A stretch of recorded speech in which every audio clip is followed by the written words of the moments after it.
they said it's the evolution of personality and character is aligned to the evolution of the information that goes through the mental and the emotional body.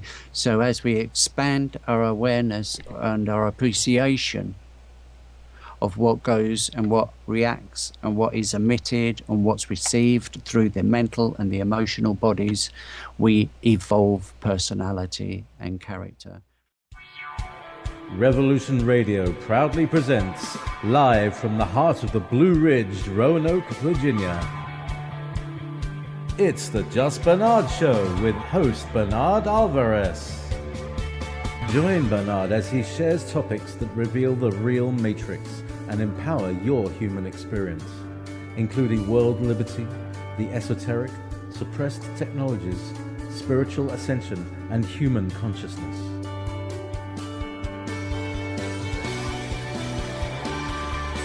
Humanity has awakened, and our time has come to realize our full potential.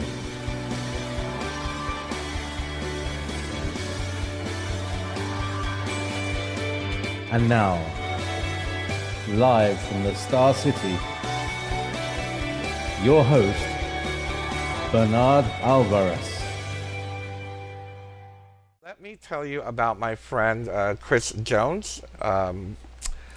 Well, as I said before, he has been on the show before. He is the author of the Prism, and he went through something a few years back. Not even a few years back. It was back in, I believe it was in 1989. He had an accident, which almost caused him paralysis from the neck down. And of course, the way these things happen, everything snowballs, and your life completely changes. And this gave him an opportunity to begin his life anew, so to speak. And he decided in 2007 to embark on a childhood dream, which was learning how to fly.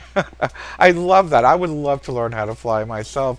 And this had something to do with his appreciation of flying, because as a child, he would do astral projection. Anyway, this process led him to reconnect with teachers of the light, elders, and guides.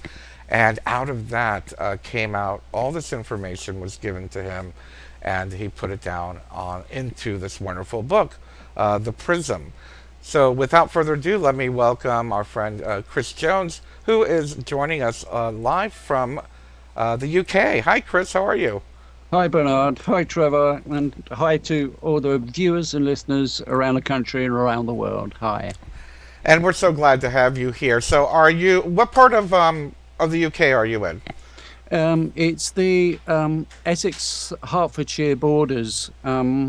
They're agricultural borders, really, but they're a mixture between kind of suburban and agricultural. Okay. Wonderful. Well, you have a lot of mystical, wonderful, powerful places in England, and I look forward to coming to visit and visiting some of those. We'll be pleased to have you. So, Chris, let's start off a little bit with what led you to write this book. Tell us a little bit about the background, some of the experiences that you went through, and how you reconnected with these spirit guides.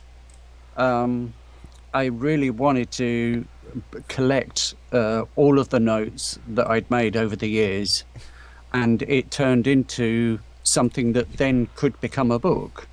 I wanted to share it, and I felt I was really driven to do that because of the amount of change that I'd seen in people around me, but also the amount of stuff that was happening around the world that I knew within my heart wasn't necessary. It didn't need to be this way. So as I started to go through the notes and the diaries that I kept about my meetings with the teachers, elders, guides in the meditations, it slowly turned into this complete thing that I didn't really know what to do with. and it was only through the help of friends that put me on to other people that then helped all of those to come together into what we call now the Prism, the book about those journeys. But I still feel there's a lot more to go. There's a lot more to be revealed yet. Oh, I'm sure there is, and I Yeah. look forward to you sharing that with us in the future. So, Chris, why did you choose the title "The Prism"? What is your perspective on Prism? It was partly from what was happening in the meditations. One of the things that I was shown was the way light enters a prism, how it reflects and refracts, and the explanation that the teachers, elders, guides gave me about how a consciousness lives with and within frequencies of light, and when those frequencies of light interact with a prism and they split into other frequencies, that the information gets spread around. And when we're recognizing our prismatic selves and we're opening our awareness up to universal light, we can start to get a handle on the various levels of consciousness that can be associated to various wavelengths of light. If you think about electromagnetic radiant waves, which is light, and the electromagnetic frequencies of all things, then the prism was a very good model that they could use to show me how to start to consider aspects of consciousness and wavelengths of consciousness. Hello. I find that, well, I mean, we have so much new technology coming forward, and we're starting to, I believe they're starting to be able to send information through light. I mean, we have fiber optics now, but I Exactly. believe they're actually going to be able to start streaming information just through light waves or lasers even, perhaps. That's well, that's what the teachers, elders, and guides were saying about the timing of this. It was important because the shift that's happening at the moment, we are at a tipping point, and as more and more people are familiar with data and information being sent down light because of fiber optics, because more and more people are becoming more and more familiar with the information exchange that happens through light in computing, that the time was coming about for more and more people to more naturally start to consider universal light in the same way. The information down that light that you might call data and binary in computing, in universal light, it's called consciousness. Yeah. Exactly. And, you know, it's very interesting that, again, using that as an example, for me during my vision quest, when I had my reconnection with the emissaries of light and my guides, it was very interesting how one of the examples they used was that our consciousness is a prism, or it's one multifaceted prism, and we're just looking at one angle of it. So that's kind of what I felt like. I was in a giant ball of light with different facets to it, and our perception was just one aspect of that particular facet. So I love that example. Yeah. What was really lovely, I've got to tell you, was when they started to talk about our the mental body, the emotional body, and they started to talk about the thoughts that we have that we can associate with being an aspect of the mental body. Each of the thoughts that we have a vibrational frequency, and they align to different frequencies of light. And the emotional body has a range of emotions, and over the course of our lives we can experience many different types of feelings, and each of the feelings that we have at any one time has their own frequency of light associated to them. The frequencies, electromagnetic radiant fields, are produced by the feelings that we have that we might associate with the emotional body, and electromagnetic radiant fields of our thoughts that the mental body would have. So even within the mental body, the emotional body, the physical, and the etheric or astral or auric body, each of the bodies have a collection of prismatic resonances, and that's incredible to me. So when you're talking about a prism reflecting and refracting wavelengths of electromagnetic radiant fields, you can imagine the humongous amount of frequencies that we interact with, we also create. And that's part of that dialogue that we have with the greater consciousness that we're an aspect of. We're manifesting, and we're also receiving, and manifesting and receiving, and emitting and receiving constantly. And that's just within ourselves. That universal dance of light and sound and consciousness. Exactly. Yeah. Another thing I find fascinating as you're talking, I can't help but reflect back on. Actually, we had a friend of yours, Gary, was here about 6 months ago, maybe. Gary Evans. Yes, Gary Evans, and he was talking about sound and Yes. how different frequencies of sound can Yes. activate, certain parts of our consciousness. I believe he was talking about a chant or something that was going on at one of the Egyptian temples, and how it like created almost this out-of-body experience just from the sound.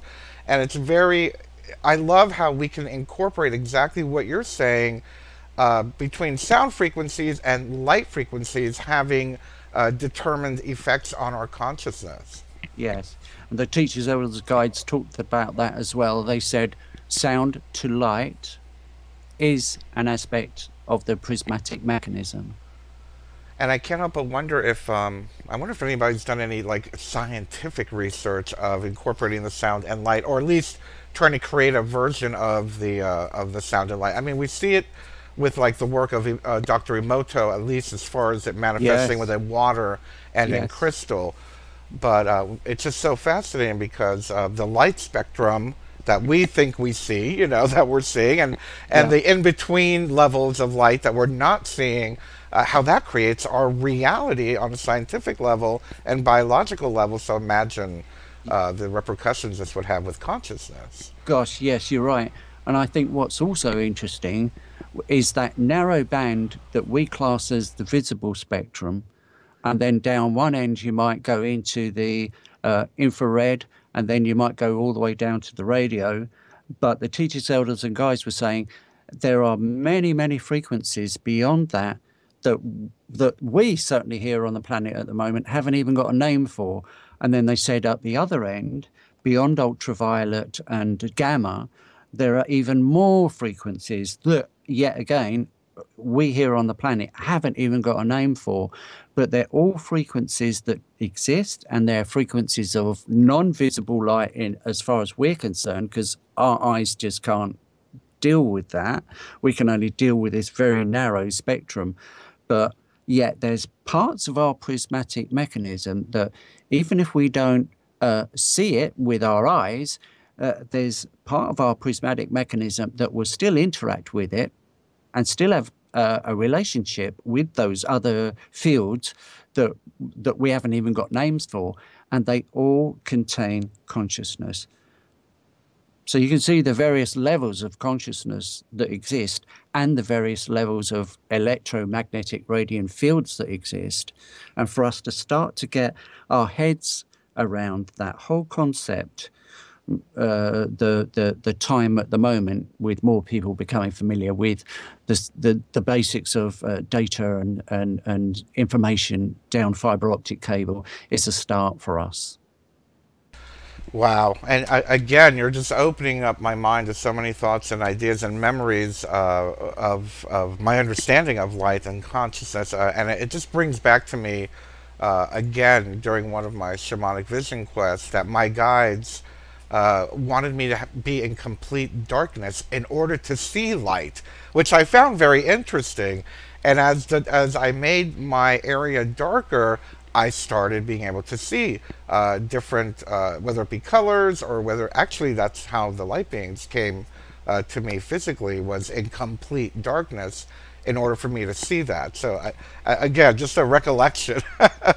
Did you also see colors for the first time? New colors, a new array of colors Yes, that you hadn't absolutely. seen before. Yes, absolutely. Absolutely. It was almost as if by going into the darkness, and actually the message was go into complete darkness in order to remove the veil.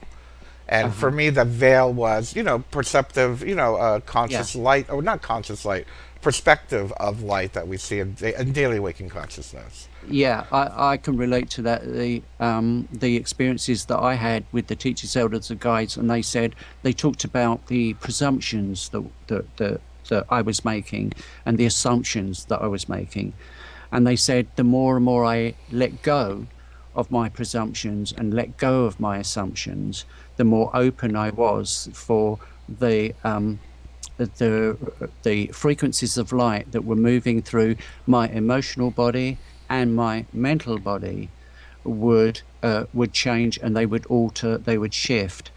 And they said it's the evolution of personality and character is aligned to the evolution of the information that goes through the mental and the emotional body.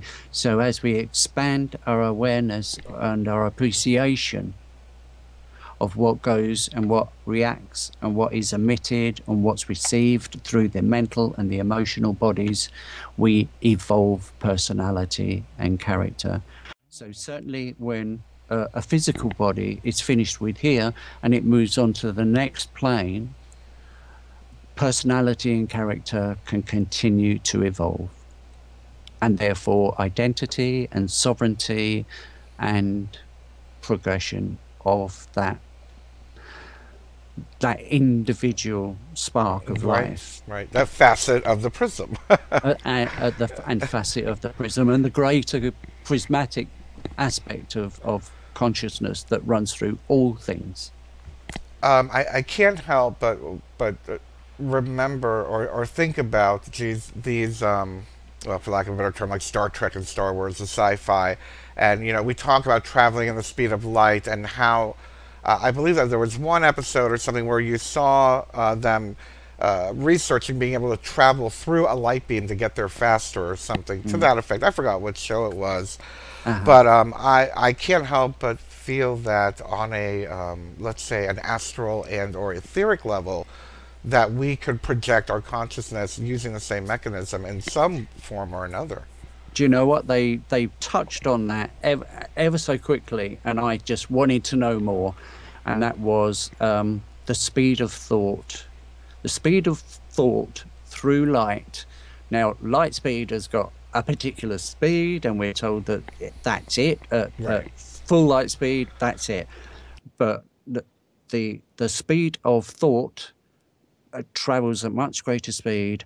But what they did say, which was very, very interesting, and I just wanted to know more, was the fact that they were aware of how consciousness and technology could be combined, and how they can help one another, and how we can use consciousness to imbue and energize technology, and how technology can energize and imbue consciousness. And I thought that that was absolutely fascinating. And they showed me a whole load of pictures in my mind and in my sensibilities. But, I'm the sort of person that has trouble starting a car in the morning. If it doesn't work, I don't know where to start. Do I check the wiring? Do I check a fuse plug? I don't know where the wiring is. I don't know what I would need to do to fuses or anything like that. Right, I feel So you. You know, I'm a total kind of, I just totally get lost. Anyway, listen, we have a commercial break. We're on right now. We'll Okay. be back in about 2 or 3 minutes, and we're going to continue this discussion with Christopher Jones on the Prism, Light, and Consciousness. We'll be right back.